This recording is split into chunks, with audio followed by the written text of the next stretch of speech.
Good. All right, we'll turn it loose. Questions? So Brock, could you just walk us through kind of those two throws beginning of the game? What kind of happened there? Was one a miscommunication? Also about your hands? What kind of? Both throws. The first one basically where the guy kind of alley-ooped it to Harley in the end zone. Basically, we're running a take route, which is we kind of stressed that week. That's something we're going to try to take advantage of. Both routes were take routes, and it's a quarters beater. We knew Murray State was a big quarters team, and basically Harley had kind of weaved them, but at the end of the day, it wasn't a good ball. On really both of them, not good balls. The second one kind of slipped out of my hand, but I mean, that stuff happens, and just kind of double clutched on the first one. But when that happens, just gotta go find the check down. When stuff isn't timing out right, when your feet are telling you to move on, something Coach Hammond's talked to us about. Feet are telling you to move on, find the check down, and live to see another play. Just to clarify, when you say take, is it just an option? Like Harley has two routes he can run, and it's basically it's a post, but it's basically on how the corner plays it, like inside or outside leverage. He can wrap it or keep it skinny and go inside. So just kind of a miscommunication, but at the end of the day, both balls were not balls I was pleased with. Cutter said after the game Saturday he's learned so much from you, learning under you this season. How do you feel like he played, and how do you feel like you played, and how did that dynamic work out? Yes, sir.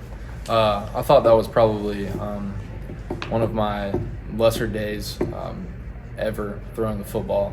Was not really excited with my performance. Glad that the offense lifted me up. Being able to run the ball, threw the ball. Very mediocre in my opinion, but Cutter went out there and he was lights out. It was great being able to watch him.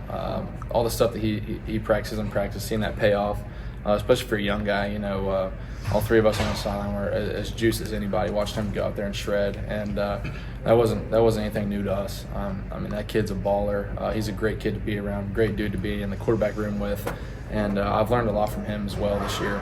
Just kind of different perspectives, how we see stuff, but just try to be not like a big brother, but just like a older guy in the quarterback room, like Stetson and Carson were to me, and obviously try to teach him as much as I can. He watches me play. Obviously don't do that on two take balls. Pretty common sense, but other than that, been a great time with Cutter. You guys have played well against Ole Miss, against Georgia, some of the bigger games. This kind of feels like one of those type of games as well. Is there any correlation between how you played there and how you might play this weekend, or is it just by chance? I would say it's more of just kind of how the game goes. Sometimes we prepare every week the same, whether it's Murray State, Southern Miss, Texas, Ole Miss. We're trying to get better. I'm speaking for the offense mostly because obviously. But we practice every week like it's the Super Bowl, like it's the bye week. We're going out there, we're getting better, trying to get better than Kentucky offense was yesterday, and really looking forward to the game. It's going to be a great atmosphere. They got a great team, and we believe our game plan is good. Kind of fine tuning some stuff now. Obviously, have walkthroughs tomorrow and hit it fast again on Friday. But prepping every week hasn't been any different. But it's going to be great to be able to go in there in that atmosphere. It seems like you're all doing more higher volume of under center stuff. Sure. How big of an adjustment has that been for you, and you feel like you're growing as a quarterback from playing under center? Sure. So going basically all the way back to high school per se, I probably took 3 under center snaps in my 3 years of playing quarterback. Then at Georgia, asked to be under center a little bit more, just because that's kind of an O-line running back thing more than it is really quarterback ball handling. But it's just we like some of our angles on some of our run plays, like the naked game that it gives to us, our play action plays, and that stuff has to be cleaned up. My actions they were very mediocre on Saturday in our under center game, which you could tell. I mean, the linebackers, they weren't stepping up at all. I got to do a better job of that, but. Under center is getting ready for the NFL, and anybody in that locker room is wanting to go play at the next level, and so doing things that are going to prepare you for the next level and being able to be comfortable under center is something that's pretty important. And if that's what gives us the best chance to win, then let's go under center every snap. Well, despite the timing and communication issue there, it was clear that you guys wanted to get Harley involved early. What's it meant to the offense getting him back healthy and the additional option he gives you? Yes, sir. He's a great ball player. He actually caught a dig ball that might have been the 2-minute drive, but he caught basically a dig, and he got cracked by the safety pretty good. But it was a tight window, and kind of put it in there. But he went in there. He made a great I wouldn't say contested, but he made a great catch knowing he was going to get hit, and that's the type of kid that Hardley is.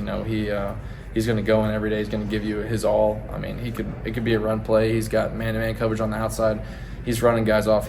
He's running 100 miles an hour running this corner off, and he's just going to give his all on every play. And with Barryon not playing, with that game, obviously, Hardley had to step up, and when his number was called, he was ready to go. And it's really good to see that, especially from a true freshman like that, being able to rely on those guys. And he played a bigger role in the Tennessee game with Barryon getting hurt, and just really excited for him and ready to watch him as he continues to grow.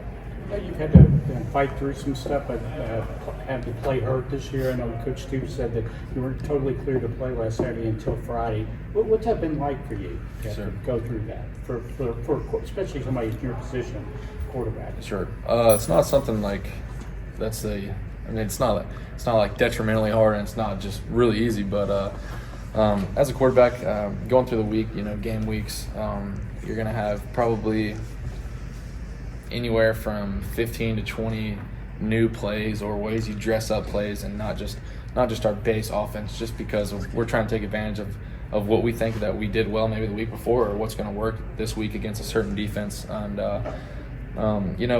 being able to practice is really good with like those routes in particular. But I'm not going to blame any of my play on Saturday for not practicing at all. There was just some stuff that just can't happen, especially quarterback in Kentucky. That stuff just got to be better.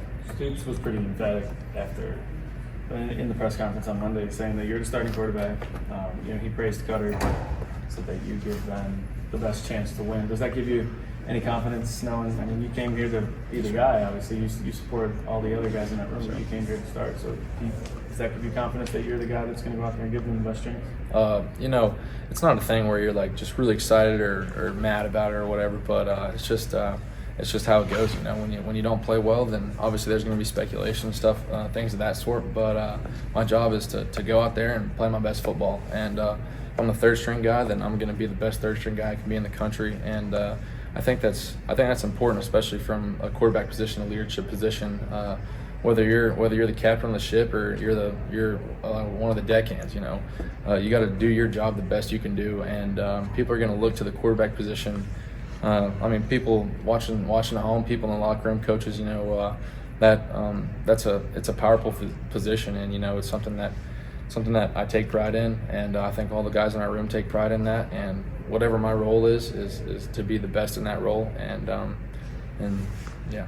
Brock, it feels like before Arch committed to Texas that Georgia was perceived as his leader for a long time. So I'm kind of curious, did you develop much of a relationship with him? And if so, do you still talk to him at all now? No, sir. I have saw him on like maybe a visit or two, but never shook his hand or anything. Couple more. Yeah, talking about the quarterback room. Coach Stoops and Coach Hinman said all year, but they really like the quarterback room. In fact, Coach Stoops said Monday he saw you guys come back next year. But what do you feel like has been the strength? What's the relationship like among all four of you guys? And what do you think the strength of that room is? Like as far as on the field or off the field, or helping each other prepare and that sort of thing. Absolutely. Bo's kind of Coach Hammond jokes around with Bo a little bit about being like an older guy or whatever, but we're about the same age. And Bo, he brings kind of just that vet mindset to it, and him and Gavin, really just because they played a lot of ball, are two of the guys I go to a bunch on, even 7 on today in practice. Hey, what'd you see here? Was this guy open? Maybe something happened on the backside. Hey, did that guy win on that route? But they know kind of what I'm looking for. I know what they're looking for, and we're able to really communicate there. But Cutter, he's kind of maybe it's crack a joke or two in a meeting or something. Just kind of that. Just the young dude, has a lot of energy, and that's just. I think it's probably. I've really been blessed to be a part of two or three quarterback rooms that have just been awesome. You know, some guys dread going to meetings because they don't like their coach, they don't like the people around them, but that hasn't been the case. And I'd really do anything for those 3 dudes. They've done a lot for me. What is it personnel-wise and schematically that makes Texas such a difficult challenge? Yes, sir. So basically with Texas, they're going to be big up front. Their front 7 plays really well. They're really disciplined. They're going to basically it's kind of, you can see in the Georgia game, basically there's some guys getting depth, you know, per se. You got to be able to sustain drives against these guys. They're going to try not to get beat deep, so that means we got to stack together plays. And if it's not open, take off running and get vertical. You know, 3 yards is a lot better than -8. Got to be more disciplined with that, and you know, just basically take what they give you. There's sometimes there's only 3-man rush, so you might have time back there, but it's going to be tough to find somebody open when there's 8 guys dropping. But you know, being able to see that, see what covers they're in, and just take advantage of our game plan. All right, folks, thank you very much. Appreciate it. Thank you. All righty, good deal. Questions for Alex? Alex, Texas is a team you guys don't play, haven't played. How excited are you guys to go down there? Man, I'm very excited. I've never been to Texas, so going down to Texas, I'm excited, and the whole team excited to play now. Alex, how does it feel with the new position you've had to play in recent weeks? Man, it feels good. You know, I've been practicing, playing it from the spring to fall camp. Also, it's been a good adjustment for me. I feel comfortable at that spot. Anything you need to work on there, perhaps? Yeah, really just keep learning the old lineman. You know, keep getting my strength up. How are you guys getting ready for Quinn Ewers and those Texas wide receivers? Man, we just preparing. You know, we just gotta focus on us. You know, make sure we good, our line good, our D line good, our linebackers and DBs. Alex, all of a sudden, you were like the most veteran guy out there without Dibs Johnson and Derek Jackson. How was that different? Yeah, it was a little different being the vet now, but it felt good though. It felt good, you know, leading the young guys and seeing them young guys get in and get some reps in. Did you get to wear the helmet com at all? Yeah, I did. I had a helmet com, you know. How'd that go for you? It went great. You know, we had great communication on the field. Made sure I got all the echoed all the calls to the D-line, linebackers, and the safeties. You guys have been good in this situation this season where you're going in a big underdog, a tough challenge, but you've played well in these type of games. Why? What do you chalk that up to? Man, we just gotta prepare right at practice. You know, just be consistent at practice. You know, just be consistent at practice, really. How do you prepare for a scheme that has so much misdirection and moves a lot of different directions? We just gotta focus on us. You know, get our eyes right, eyes at the right positions instead of just doing our jobs. Everybody good? Anybody else? Okay, all right. Appreciate you. Thank you.